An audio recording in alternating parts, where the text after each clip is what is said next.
السلام علیکم ورحمۃ اللہ وبرکاتہ۔ ان الحمد للہ والصلاة والسلام علی رسول اللہ وعلی آلہ وازواجہ واصحابہ ومن والاہ الی یوم الدین، اما بعد۔ یقیناً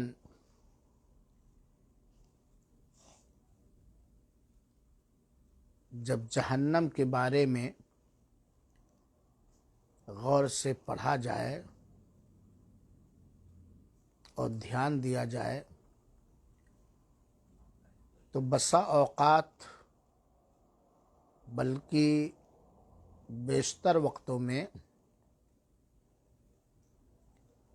غور سے پڑھنے والے اور سننے والے اور کہنے والے کے دل پر ایک عجیب و غریب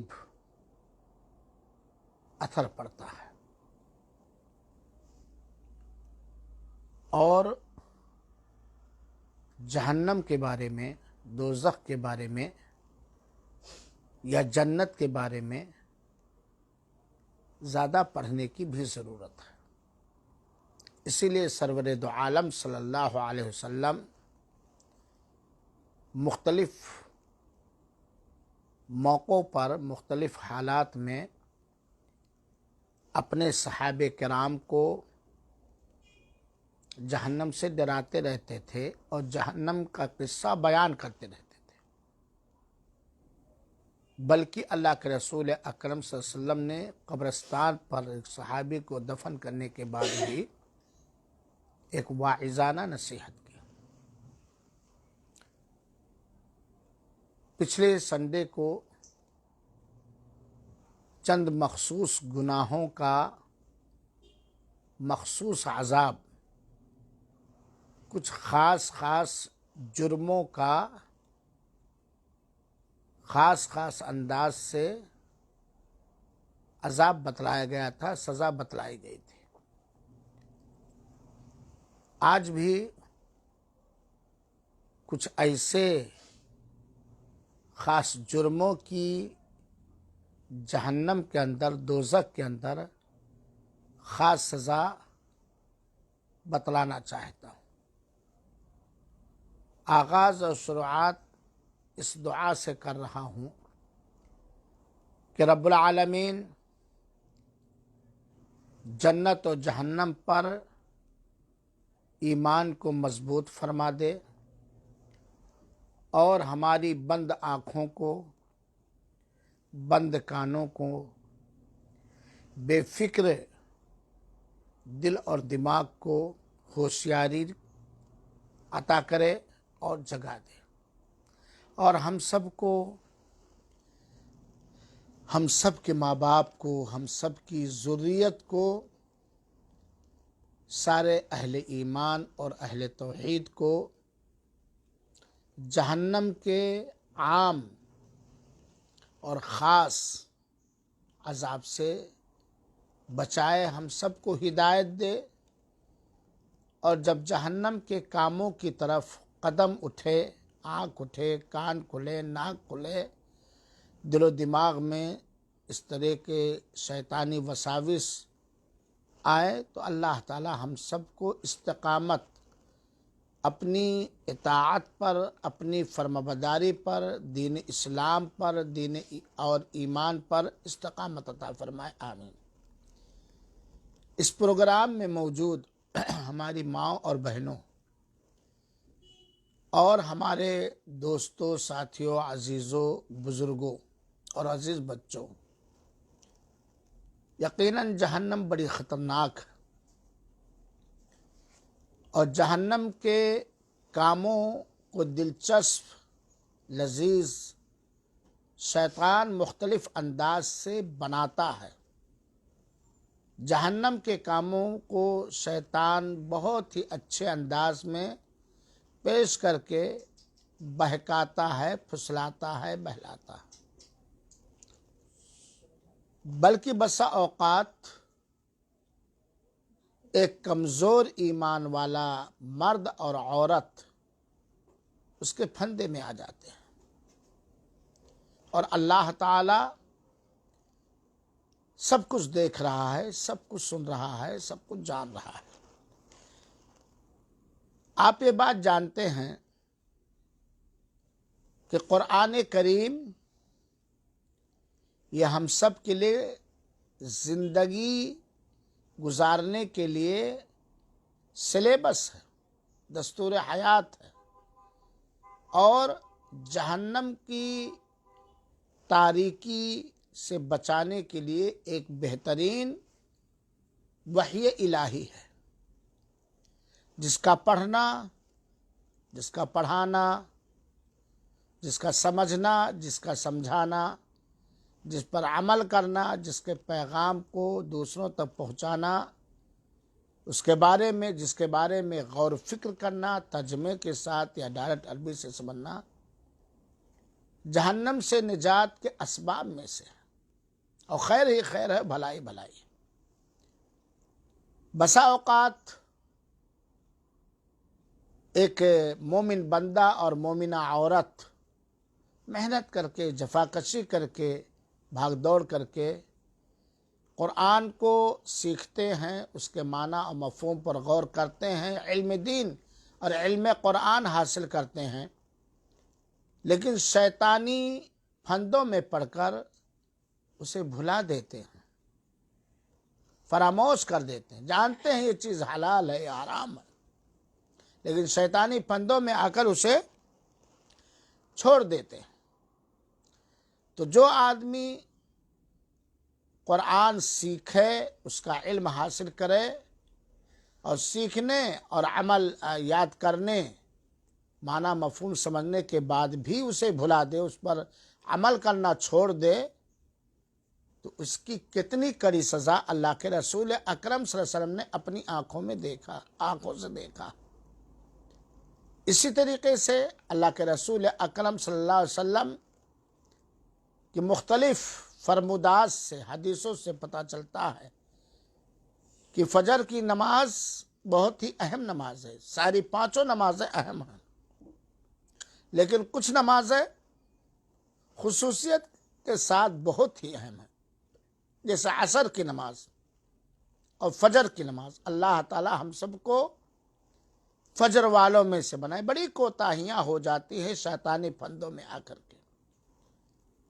فجر کی نماز جان بوجھ کر چھوڑ دینا ایک جرم عظیم ہے، اس کی کتنی بڑی سزا اللہ کے رسول اکرم صلی اللہ علیہ وسلم نے اپنی آنکھوں سے دیکھا اور بیان کیا ہے۔ حضرت سمرہ بن جندب والی روایت کے اندر اللہ ہم سب کو فجر والوں میں سے بنائے، قرآن والوں میں سے بنائے۔ حضرت سمرہ بن جندب نے بیان کیا ہے کہ اللہ کے رسول اکرم صلی اللہ علیہ وسلم نے اپنے خواب، جو پچھلے درس میں بتلایا تھا کہ اللہ کے رسول نے ایک بہت ہی عبرت آموز خواب سپنا دیکھا، اور اس سپنے کو صحابہ کرام کے سامنے بیان کیا، اور نبیوں کا سپنا، خواب، یہ وحی ہوتا۔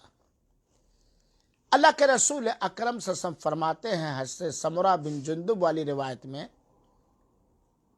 کہ حضرت جبریل اور حضرت میکائیل علیہم السلام کے ساتھ جب میں نکلا ان کے کہنے پر، تو میں نے دیکھا کہ ایک آدمی چت لیٹا ہوا ہے، اپنے گدی کے بل لیٹا ہوا ہے، اور اس کے قریب میں بھاری پتھر لیے ایک فرشتہ کھڑا ہوا ہے۔ فرشتہ داہنے جانب سے اس چت لیٹے ہوئے آدمی کے سر پر پوری طاقت کے ساتھ دے مارتا ہے۔ بھاری پتھر ہے، اور فرشتوں کی طاقت جو اللہ تعالی نے انہیں خصوصیت کے ساتھ خاص عملوں کے لیے، خاص کاموں کے لیے دیا ہے۔ جب اس چت لیٹے ہوئے آدمی کے سر پر فرشتہ نہایت سخت انداز میں مارتا ہے تو اس چت لیٹے ہوئے آدمی کا سر چکنا چور ہو جاتا ہے، جیسے کہ سخت زمین پر کانچ کا گلاس گر کے کیا حشر ہوگا۔ میرے ماں بہنوں، کچن میں آپ لوگ کام کرتے ہیں، کانچ کی پلیٹ اگر گر جائے تو پلیٹ کی حالت کیا ہوگی؟ اس چت لیٹے ہوئے آدمی کا سر چکنا چور ہو جاتا ہے اور پتھر لڑک کر دور جاتا ہے، لڑک جاتا ہے، ڈھلک جاتا ہے۔ فرشتہ جاتا ہے اس پتھر لڑکے ہوئے پتھر کو لے کر آنے کے لیے کہ اتنے میں اس چت لیٹے ہوئے آدمی کا سر بالکل جیسے پہلے صحیح سالم تھا ویسے صحیح سالم ہو جاتا ہے۔ پھر وہی فرشتہ بائیں سائڈ سے اس چت لیٹے ہوئے آدمی کی جانب آتا ہے، لیفٹ سائڈ میں، اور جس طرح رائٹ سائڈ سے دائنے سائڈ سے مارا تھا، سر چکنا چور ہو گیا تھا، پتھر لڑک کے گیا تھا، یہی حال بائیں سائڈ کا ہوتا ہے، اور کنٹینیو لگاتار داہنے بائیں سے مسلسل اس چت لیٹے ہوئے آدمی کے سر پر پتھر مار رہا ہے، وزنی پتھر، اور سر چکنا چور ہو رہا مسلسل۔ اللہ ہر چیز پر قادر ہے، وہ ہمارا اللہ جو نہایت رحم دل اور مہربان ہے، وہ ایسے آدمی کے ساتھ اتنا غضبناک کیوں ہو گیا؟ اتنی کڑی جسمانی سزا کیوں متعین کیا؟ اللہ کے رسول اکرم صلی اللہ علیہ وسلم نے حضرت جبریل اور میکائیل علیہ السلام سے پوچھا، اے جبریل مجھے بتلاؤ اس آدمی کا قصور، اس کی غلطی کیا ہے، اس کا جرم کیا ہے، جس کی وجہ سے ناقابل برداشت، جو برداشت کرنے کے لائق نہیں بلکہ دیکھنے کی سکت اور طاقت نہیں ہے، اتنی کڑی سزا۔ پتھر سے سر داہنے اور بائیں سے کوچا جا رہا، سر چکنا چور ہو جا رہا، اور کنٹینیو لگاتار مسلسل اسی طرح سخت ترین انداز میں اس کی پٹائی ہو رہی ہے۔ جرم کیا ہے ان دونوں کا؟ اس کا قصور کیا ہے؟ حقیقت میں دنیا عبرت گاہ ہے اور عمل کرنے کا ایک استھان اور جگہ ہے۔ جبریل امین نے بتلایا، اے پیارے حبیب صلی اللہ علیہ وسلم، اس کی سزا اور قصور یہ ہے، اس کا جرم یہ ہے کہ اس نے قرآن کو پڑھا تھا، سیکھا تھا، یاد کیا تھا، سمجھا تھا، اس کی تعلیمات کو بھلا دیا تھا، عمل نہیں کرتا تھا، یاد نہیں رکھتا تھا اس کے تعلیمات کو، اس کے فرمودات کو، اس کی نشاندہیوں کو بھلا دیا تھا، عمل نہیں کر رہا تھا بڑا مولوی تھا، بڑا مفتی تھا، دیندار اپنے آپ کو سمجھ، لیکن عمل نہیں کرتا تھا۔ اور دوسری وجہ کیا ہے کہ فجر کی نماز میں سو جایا کرتا تھا، اللہ حفاظت فرمائے، جان بوجھ کر، عمدن و قصدن، دانستہ طور پر، شعوری طور پر سو جایا کرتا تھا، چھوڑ ہی دیا کرتا تھا، فجر کی نماز نہیں پڑھتا تھا، جس کی وجہ سے آج اسے اتنی سخت سزا دی جا رہی۔ بعض روایتوں میں فجر کی نماز ہے اور بعض روایتوں میں فرض نمازوں کو نہیں ادا کرتا تھا، فرض نمازوں کے ٹائم میں سو جایا کرتا تھا، دیگر دوسرے کاموں میں، دوسرے اوقات میں بڑا چست اور چالاک تھا، بڑا پھرتیلا تھا، لیکن حدیث کا کان ینام عن الصلاۃ المکتوبہ، فرض نماز چھوڑ کر یہ سو جایا کرتا تھا، اللہ ہمیں ہدایت دے۔ ظہر کی نماز چھوڑ کر کے سوتا تھا، عصر کی نماز چھوڑ کے سوتا تھا، مغرب اور عشاء کی نماز چھوڑ کر کے سوتا تھا، اور اسی طریقے سے فجر کی نماز چھوڑ کر کے سوتا تھا، جس کی وجہ سے یہ اتنی کڑی سزا اسے دی جا رہی ہے۔ میری ماں اور بہنوں، سامعین کرام، کیا ہمارے اندر قرآن کے حقوق کی واجبی ادائیگی میں کہیں کوتاہی تو نہیں ہو رہی تو جاگ جائیں۔ 5 وقتہ نماز کی ادائیگی میں کہیں کوتاہی تو نہیں ہو رہی ہے، اللہ ہم سب کو ہدایت دے، نمازوں کی محبت اور اٹوٹ محبت قرآن مجید سے دے۔ تو یہ خاص جرم ہے، قرآن کو پڑھنا، سیکھنا، اس کے معنی مفہوم کو جاننا، جائز ناجائز، حق و باطل کو جاننا، اور پھر اس پر عمل نہ کرنا، چھوڑ دینا، یا نمازوں کو چھوڑ کر سونا دانستہ طور پر جان بوجھ کر، اور چھوڑ دینے کا مطلب کہ قضا بھی نہ کرے بالکل۔ لہذا میرے بھائیو ساتھیو، اللہ تعالی ہم سب کو توفیق دے، ہدایت دے۔ یہ خاص جرم ہے جس کی خاص سزا ہے۔ اسی طریقے سے دوسرا خاص جرم جس کی خاص سزا اللہ تعالی نے رکھی ہے۔ دنیا کے اندر آرام بھی ہوتے ہیں، مصائب اور مشکلات بھی درپیش ہوتے ہیں۔ دنیا کے اندر میری ماں اور بہنوں، سامعین کرام، کبھی ایسا نہیں ہو سکتا ہے کہ ہمیشہ خوشی ہی ملے، اور ایسا بھی نہیں ہو سکتا کہ ہمیشہ غمی ہی ملے۔ کبھی خوشی اور کبھی غمی، کبھی آسانی کبھی سختی، اور یہ اللہ تعالی کا نظام اور دستور ہے۔ اور مومن کا معاملہ عجیب و غریب ہوتا ہے، ایمان والوں کا معاملہ، اللہ والوں کا معاملہ عجیب و غریب ہوتا ہے۔ اگر ان کے اوپر کوئی مصیبت، پریشانی، سنکٹ آتی ہے تو اس پر وہ صبر کرتے ہیں، احتساب نفس کرتے ہیں، اور اگر کوئی خوشی ملتی ہے تو اس پر اللہ کے شکر گزار ہوتے ہیں۔ مومن کا سارا معاملہ خیر ہی خیر ہے۔ لیکن بسا اوقات شیطان غیر مسلموں کو جس طرح بہلاتا ہے، ایسے مسلمانوں کو بھی بہلاتا ہے، پھسلاتا ہے۔ مصائب آئے، اللہ تعالیٰ کی طرف سے مشکلات آئیں، آزمائش ہوئی،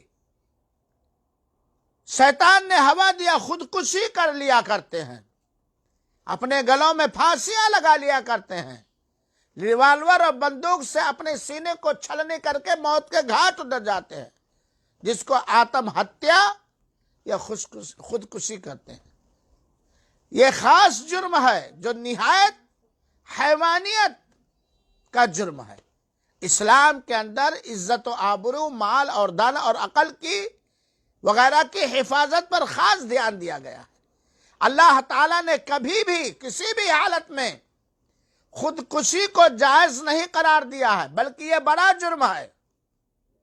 لاکھ مصائب آئے، لاکھ پریشانیاں آئیں، لاکھ بیماریاں آئیں، خودکشی یہ بہت بڑا گناہ اور جرم ہے۔ اور کیا ہوگا ان لوگوں کا حال، اللہ محفوظ رکھے ہمیں اور ہماری ذریت کو، کہ لڑکوں کی اٹوٹ محبت کی وجہ سے ان کو پتہ چلتا ہے کہ ہماری بیوی کے پیٹ میں حمل کی شکل میں لڑکیاں ہیں، رو پھونکنے کے بعد بھی ساقط کرا دیتے ہیں، یا بیماریاں ہیں ایسی ساقط کرا دیتے ہیں، گروا دیتے ہیں، یا ہم دو ہمارے دو کا جھوٹا نعرہ بلند کرنے والے اپنی بیویوں کو جوان رکھنے کی طلب میں، اپنی بیویوں کے باڈی کو بہترین بنانے کے لیے تیسرا بچہ حمل ہو گیا، رو بھی پھونک گئی، اور ساقط کروا دیتے ہیں۔ خودکشی کتنا بڑا جرم ہے۔ میری ماں اور بہنوں، میرے بچوں، میرے بزرگوں، ساتھیوں، کتنے بھی مصیبتوں کے پہاڑ ٹوٹ جائیں، مصیبتوں میں پہاڑ کے نیچے دب جائیں، پھر بھی خودکشی کے قریب نہ جائیں، کیونکہ اس کی خاص سزا یہ ہے کہ جو شخص بھی، جو عورت بھی جس چیز سے اپنی آتم ہتیا کریں گے، خودکشی کریں گے، اپنی جان دے دیں گے، اپنا قتل کر لیں گے، اسی سے ان کو قیامت کے دن سزا دی جائے گی۔ ریوالور سے اگر خودکشی کیا تو ریوالور دے دیا جائے گا، وہ مارے گا، اور وہاں تو موت بھی آنے والی نہیں۔ اور آج بہت ساری عورتوں کے اندر، مردوں کے اندر یہ چیز پائی جاتی ہے، شوہر سے تو میں ہوئی، جٹھانی اور دیورانی سے کچھ مسئلہ ہوا، ساس سے کچھ مسئلہ ہوا، یا شوہر سے کچھ مسئلہ ہوا 10 دن کھانا ہی نہیں کھائیں گی، اس نیت سے کہ گھر میں لیوالوا نہیں، زہر نہیں، سلفاس نہیں، وغیرہ وغیرہ نہیں کھاؤں گی تو مر جاؤں گی، یہ بھی ایک خودکشی ہے۔ اور بسا اوقات مرد لوگ بھی قرضہ لے لیتے ہیں بیوی کی بدچلنی کی وجہ سے یا بدخلقی کی وجہ سے یا ماں باپ کے کسی نازیبا حرکتوں کی وجہ سے ماں کو ذبح کر دیتے ہیں، باپ کو ذبح کرتے ہیں، خود کو ذبح کر لیتے ہیں۔ یہ خودکشی ہے، اور خاص طور پر اس زمانے میں جو سننے میں آتا ہے کہ نوجوان لڑکیاں خاص طور پہ خودکشی کرتی ہیں، خودکشی کرنے والی بھی مجرم، خودکشی کرنے والا بھی مجرم، اور جو خودکشی پر ابھارے یا سبب بنے وہ بھی جرم سے پاک اور بری نہیں ہوگا۔ تو خاص یہ سزا جرم ہے جس کی سزا اللہ تعالیٰ نے قیامت کے دن رکھا ہے کہ جہنم میں، ایک تو وہ جہنم میں ہوگا اور اسی سزا سے وہ مبتلا ہوگا۔ ہاں اگر توحید والا ہے، اس کی وفات ایمان پہ ہوئی، توحید پہ ہوئی ہے، شرک و کفر اور بدعت پر نہیں ہوئی ہے، تو اللہ تعالیٰ سے امید ہے کہ اللہ آخر میں جنت میں ڈالے گا، لیکن سزا دینا چاہے گا خودکشوں کو، خودکشی کو۔ تو جس چیز سے ہم خودکشی کریں گے جہنم کی آگ میں، اسی سے ہم اپنے آپ کو بھونکیں گے۔ ریوالور ہے، بندوق ہے، چھری ہے، چاقو ہے، پھانسی ہے، جو بھی چیز ہے، اسی سے آدمی خود اپنے آپ کو عذاب پہنچائے گا، اور وہاں موت بھی آنے والی نہیں ہے۔ آج کے درس کا تیسرا خاص جرم جس کی خاص سزا جہنم کے اندر اللہ تعالیٰ نے رکھا، اور بدقسمتی کہ آج وہ چیز، وہ جرم غیر مسلموں کے اندر تو ہے ہی، بے دین کے اندر تو ہے ہی، مسلمانوں کے مردوں اور عورتوں کے اندر وہ جرم بہت ہی بھیانک انداز میں پایا جاتا ہے، اور بلکہ بعض اسٹیٹوں میں، بعض صوبوں میں تو بہت زیادہ ہے، اور یہ جرم اب تو دیہاتوں تو بھی پہنچ گیا ہے۔ وہ کیا ہے؟ دارو پینا، شراب پینا، نشے آور کیپسول کھانا، افیم پینا۔ کتنے گاؤں تباہ ہو گئے اس کے پیچھے، کتنے گھر برباد ہو گئے اس کے پیچھے۔ شراب، دارو، نشیلی گولیاں۔ حالانکہ اللہ تعالیٰ نے عقل کی حفاظت کی خاطر، اخلاق کی سدھار اور اصلاح کی خاطر، سماج کو پاک و صاف رکھنے کی خاطر دارو اور شراب اور اس کے ہم جنس ساری نشیلی چیزوں کو اللہ تعالیٰ نے حرام کر دیا ہے۔ ایک آدمی دارو پی لیتا ہے، شراب پی لیتا ہے، نشے میں دھوت ہو کر جان نہیں پاتا کہ کیا کہہ رہے ہیں، کیا نہیں کر رہے ہیں۔ ماں بیٹی اور بہن میں ڈفرینس، انتر اور فرق نہیں کر پاتا ہے، اپنوں اور پرائوں میں فرق نہیں کر پاتا ہے۔ بلکہ آج تو بدماش میڈیا یا بدماش حکومتیں یا بدماشی مزاج کے لوگ بڑے بڑے جرم دوسروں کے خلاف کرواتے ہیں، شراب پلا کر کے، دارو پلا کر کے، کہ یہ دارو جب پی لے گا تو اس کو پہلے منہ میں بھر دیا جاتا ہے کہ اس کو مارنا ہے چاقو سے، اور جب دارو پی لے گا تو ظاہر بات ہے الفل و بکے گا، تو گاؤں والے، شہر والے اس کو ماریں گے نہیں، پکڑیں گے نہیں۔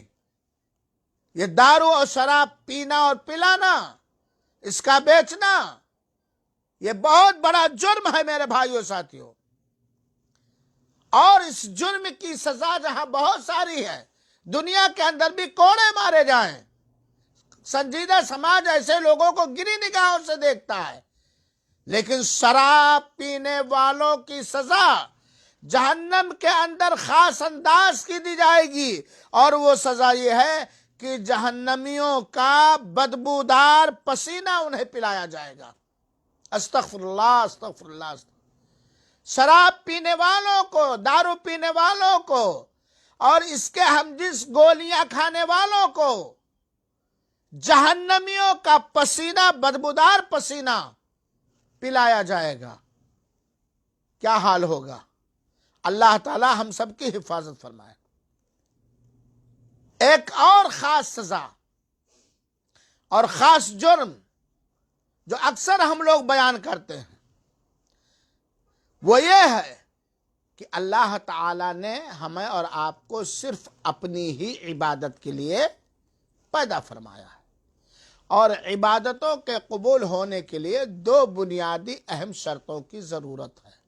بنا ان دونوں کی بیک وقت موجودگی کے عبادت برباد ہو جائے گی، عبادت قبول نہیں۔ وہ ہے اخلاص اور اللہ کے رسول کی سنتوں کی پیروی۔ ریاکاری صرف عبادت ہی کو تباہ و برباد نہیں کرتی، بلکہ جس کے اندر ریاکاری آ جاتی ہے اللہ تعالیٰ دنیا میں بھی اور آخرت میں بھی اس کی کڑی سزا دے گا، کیونکہ اللہ ہی نے ہمیں پیدا کیا ہے اور اپنی عبادت کے لیے پیدا کیا۔ اسی لیے اللہ تعالیٰ نے ہمیں ہر موقع پر یہ حکم دیا ہے کہ جو بھی تو بندگی کر اللہ کی، صدقہ، خیرات، نماز، روزہ، سجدہ، رکوع، قرآن کی تلاوت، غریبوں کی مدد، بھلائی کا حکم دینا، برائی سے روکنا، وغیرہ وغیرہ، جو بھی عبادت ہے وہ صرف اور صرف اپنے اللہ تعالی ہی کو خوش کرنے کے لیے، اللہ ہی سے قریب ہونے کے لیے، اللہ تعالی ہی سے راضی کرنے کے لیے کیا جائے۔ اگر عمل میں، نیتوں میں ریاکاری، دکھاوا، شہرت طلبی کسی بھی انداز سے داخل ہو گئی، چاہے عمل کرتے وقت یا عمل کا پلان بنانے کے وقت یا عمل کرنے کے 2-4 سال 2-4 گھنٹہ کے بعد، اللہ ہم سب کی نیتوں میں اخلاص عطا فرمائے اور ہم سب کو ریاکاری اور دکھاوا سے بچائے، آمین۔ اور ریاکاری اتنا خطرناک ہے، اتنا خطرناک ہے کہ دل میں ایسے داخل ہو جاتا ہے کہ آدمی بھانپ نہیں پاتا، جیسے کالی رات ہو، ایک دم گھنگھور گھٹا والی رات ہو اور ایک دم کالا پتھر ہو۔ کالی رات ایسی کالی کہ ہاتھ پسارا نہ دکھے، اور کالا پتھر، بالکل کالا پتھر، اور اس پر بالکل کالی چیونٹی چلے، کوئی بھانپ پائے گا؟ کوئی خوردبین بھی اس کا، کوئی کیمرہ بھی نہیں پتہ ہے۔ ایک تو رات بھی کالی، پتھر بھی نہایت کالا سیاہ، اور چوٹی بھی نہایت کالی کلوٹی۔ اب ایسے حالت میں، ایسی جگہ پر کالی کلوٹی چوٹی چلے تو کوئی جان پائے گا کہ ہاں چوٹی چل رہی؟ ایسے ہی ریاکاری دل کے اندر داخل۔ اللہ کے رسول اکرم صلی اللہ علیہ وسلم نے فرمایا تھا کہ مجھے اپنی امت پر جس کا سب سے زیادہ خدشہ اور اندیشہ ہے وہ ریاکاری ہے، دکھاوا، اللہ محفوظ رکھے، آمین۔ یہ ایسے دلوں میں داخل ہو جاتی ہے، یہ گناہ ایسا داخل ہو جاتا ہے کہ آدمی کو احساس نہیں ہوتا۔ اللہ محفوظ رکھے، اللہ تو ہی حفاظت کرنے والا۔ ریاکاری جس سے عبادت بھی برباد ہو جائے گی، اتنا بڑا جرم ہے اور خاص جرم ہے کہ ریاکاری کرنے والوں کو چاہے وہ کتنا بھی بڑا عمل، نیک عمل کرے، اگر اس کی نیت میں، ارادوں میں ریاکاری ہے، شہرت طلبی ہے، ناموری ہے، اللہ محفوظ رکھے، آمین۔ اللہ تو ہم سب کو اپنے نیتوں میں اخلاص عطا فرما۔ تو اس ریاکار کو اوندھے منہ گھسیٹ کر جہنم میں ٹھوس دیا جائے گا۔ نماز پڑھا تھا، روزہ رکھا تھا، مدرسہ بنوایا تھا، مسجدیں بنوائی تھی، یتیموں و بیواؤں کا سہارا بنا تھا، جہاد کیا تھا، سب کچھ کیا، اور ایسے اعمال کیا جس کا رزلٹ اللہ تعالیٰ نے جنت الفردوس دینے کا وعدہ فرمایا، دنیا میں امن و شانتی دینے کا وعدہ فرمایا، لیکن معمولی ریاکاری کی وجہ سے جنت میں جانے کے بجائے، اللہ کی رحمت پانے کے بجائے، اللہ کی خوشنودی پانے کے بجائے کہاں ڈال دیا جائے گا؟ جہنم میں، اور وہ بھی اوندھے منہ گھسیٹ کر، کھینچ کر ڈالا جائے گا۔ ایک اور خاص جرم اللہ محفوظ رکھے، اور اس سے یقیناً اکثر ہم لوگ نہیں بچ پاتے ہیں، اللہ توفیق دے اور اس کا خیال رکھنا چاہیے۔ وہ خاص جرم جس کی خاص سزا ہے وہ غیبت اور چغل خوری، بہت خطرناک ہے بھائی۔ سماج کے اندر بھی ایسا آدمی وقار و عزت کی نگاہ سے نہیں دیکھا جاتا، نفرتیں اس کی دنیا کے اندر بھر جاتی ہیں۔ اور غیبت کی جہاں مختلف سزائیں اللہ تعالیٰ نے بیان فرمایا ہے، آپ سے میں نے بتلایا تھا کسی درس میں کہ غیبت کی وجہ سے عذاب قبر بھی ہوتا ہے، سماج میں جو اس کی رسوائی ہوتی وہ تو ہوتی ہی ہے۔ غیبت اور چغل خوری یہ اتنا خطرناک گناہ ہے، اور اچھے لوگ اس سے نہیں بچ پاتے، علماء برادری بھی، عوام بھی، مرد بھی، عورتیں بھی۔ جب بھی کسی کی غیبت زبان پہ آئے، چغل خوری، تو یاد کر لیں ہم اور آپ اس حدیث کو، غیبت وہ خاص جرم ہے جس کی دیگر سزاؤں کے ساتھ ساتھ ایک اور سزا ہے، غیبت اور چغل خوری۔ ماں اور بہنوں، دوستوں، ساتھیوں، غیبت کرنے والے نے اگر توبہ، سچی توبہ نہ کیا اور بنا توبہ کے مر گیا تو اس نے دو جرم کیا، ایک اللہ کے حق کی ادائیگی نہیں کی اس کے اس معاملے میں حکم کے مطابق، اور دوسروں کے اوپر یا تو عیب جوئی کیا، یا تہمت لگایا، یا فتنہ و فساد کیا۔ بندوں کا بھی حق ہے اور اللہ تعالیٰ کا بھی حق ہے۔ یہ اتنی خطرناک بات ہے، اتنا خطرناک جرم ہے کہ غیبت کرنے والا اگر بنا توبہ کے مرا ہے، یا توبہ کیا اور اللہ نے قبول نہ کیا، ویسے ایمان ہے کہ سچی توبہ کرنے والوں کی توبہ ارحم الراحمین قبول فرماتا ہے، اسے گناہوں سے پوتر و پاک فرما دیتا ہے۔ غیبت کرنے والے کو اللہ تعالیٰ قیامت کے دن وہ خود جہنم میں ڈال دیا جائے گا، اور اپنے ناخنوں سے، جو ناخن تانبے اور پیتل کے ہوں گے، وہ اپنے ناخنوں سے اپنے چہروں کو، اپنے سینوں کو، اپنے جسم کے گوشت کو نہایت بے دردی کے ساتھ، بے رحمی کے ساتھ نوچیں گے۔ حضرت انس بن مالک رضی اللہ عنہ کہتے ہیں کہ اللہ کے رسول اکرم سے فرمایا کہ جب مجھے معراج کرایا گیا تو میرا گزر کچھ ایسے لوگوں کے ساتھ سامنے سے ہوا کہ ان کے ناخن تانبے اور پیتل کے تھے۔ معراج میں جب اللہ کے رسول اکرم صلی اللہ علیہ وسلم کو لے جایا گیا تو بہت ساری چیزیں اللہ کے رسول نے دیکھا، تو کہتے ہیں کہ اللہ کے رسول اکرم فرماتے کہ معراج میں چل رہا تھا گزر، تو میرا گزر کچھ ایسے لوگوں کے، ایسی قوم کے پاس سے ہوا کہ جن کو میں نے اپنی آنکھوں سے دیکھا کہ ان کے ناخن تانبے اور پیتل اور نحاس کے تھے، اور وہ اپنے چہروں کو، اپنے سینوں کو نوچ رہے تھے بے دردی اور بے رحمی کے ساتھ۔ یہ ان کی سزا تھی۔ حضرت جبریل سے اللہ کے رسول اکرم سے نے پوچھا، من ہؤلاء یا جبریل، یہ کون لوگ ہیں جبریل امین جن کے ناخن تانبے اور پیتل اور نحاس کے ہیں جہنم کے اندر، اور یہ اپنے پیتل اور تانبے کے ناخنوں سے جہنم کے اندر، آگ کے اندر، جہنم کی آگ کے اندر، اور تانبا اور پیتل جب آگ پہ رکھا جائے تو کتنا گرم ہوتا ہے، اپنے ہی جسم کو، اپنے ہی جسم کے مبارک عضو کو، چہرے کو، اپنے سینے کو، اپنے گوشتوں کو نہایت بے دردی کے ساتھ، بے رحمی کے ساتھ باقاعدہ نوچ رہے ہیں۔ یہ لوگ کون ہیں؟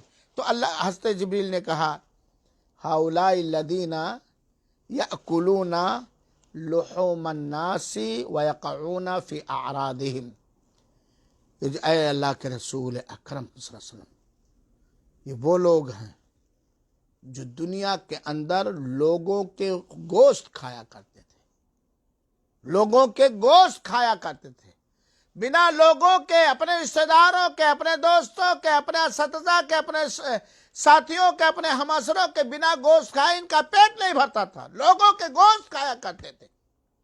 اور آپ جانتے ہیں کہ غیبت کرنا اپنے مرے ہوئے مردار بھائی کا گوشت کھانا ہے، جیسا کہ اللہ تعالیٰ نے سورہ حجرات کے اندر بیان فرمایا ہے، أَيُحِبُّ أَحَدُكُمْ أَن يَأْكُلَ لَحْمَ أَخِيهِ مَيْتًا فَكَرِهْتُمُوهُ، کیا تم میں سے کوئی یہ بات پسند کرے گا کہ اپنے مرے ہوئے مردار بھائی کا گوشت کھائے؟ یقیناً تم لوگ ناپسند کرو گے۔ صحابہ کرام میں سے انسان ہونے کے ناطے ایک صحابی سے ایک صحابی کی غیبت ہو گئی. اللہ کے رسول کی رفاقت اور صحبت اور ساتھ میں تھے. آگے بڑھے تو دیکھا کہ ایک گدھا مرا پڑا ہے. صرف مرا ہی نہیں، سڑا ہے، نہایت ناقابل برداشت کریہ بدبودار بدبو آ رہے. اللہ کے رسول نے اس صحابی کو بلایا، کہا ایسا کرو، جاؤ اس گدھے کا گوشت کھاؤ. صحابی نے کہا اللہ کے رسول یہ گدھا ایک تو ویسے حرام ہے، دوسرا مردار ہے، تیسرا سڑا نہایت کریہ بدبودار ہے، اور آپ اس کا گوشت کھانے کا حکم دے رہے. ایک تو حرام، ایک تو مرا ہوا، اور تیسرا سڑا ہوا. اللہ کے رسول نے کہا کہ اس سڑے ہوئے بدبودار گدھے کا گوشت کھانا جو ابھی تم نے اپنے بھائی کا گوشت کھایا ہے، غیبت کا، کہیں زیادہ تمہارے لیے بہتر ہے. اللہ ہم سب کی زبانوں کو غیبت، جھوٹ اور چغلی سے پاک کر دے مولا، تو یہ ہدایت دینے والا.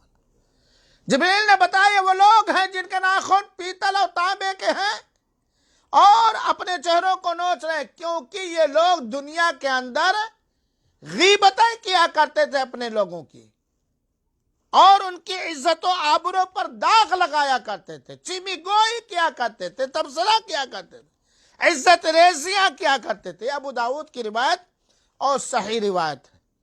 چنانچہ میری بہنوں، میرے بھائیوں، میرے دوستوں، بزرگوں، عزیز بچوں، قرآن کو سیکھو، اسے یاد رکھو، اس پر عمل کرو، اور نمازوں کی پابندی کرو. اسی طریقے سے شراب نوشی سے بچو، ریاکاری سے اپنے آپ کو بچائے رکھو، اور اسی طریقے سے دکھاوے کا کوئی کام نہ کرو. غیبت اور چغلی سے بچو. یہ وہ خاص جرم ہیں جن کی اللہ تعالی نے جہنم کے اندر خاص سزا رکھی ہے دوسری سزاؤں کے ساتھ. اور یہ اللہ کا احسان ہے کہ اللہ تعالیٰ نے ہم لوگوں کو دنیا کے اندر ان جرموں کے بارے میں اور ان جرموں کی سزاؤں کے بارے میں آگاہ کر دیا ہے. اللہ رب العالمین تو ہم سب کو ہدایت دے، جنت تک لے جانے والے اعمال کرنے کی توفیق دے، اور تو راضی ہو جا. جہنم سے بچا اور جہنم تک پہنچانے والے اعمال اور کردار، عادات و اطوار سے بچا، اور ہماری حفاظت فرما، اور اچھی موت دے. موت سے پہلے رب العالمین تو ہی توفیق دینے والا ہے. ہمیں اپنے سارے گناہوں سے پہلی فرصت میں توبہ کرنے کی توفیق دے اور توبہ کو قبول فرما. آمین. والسلام علیکم ورحمۃ اللہ وبرکاتہ، وجزاکم اللہ احسن الجزا.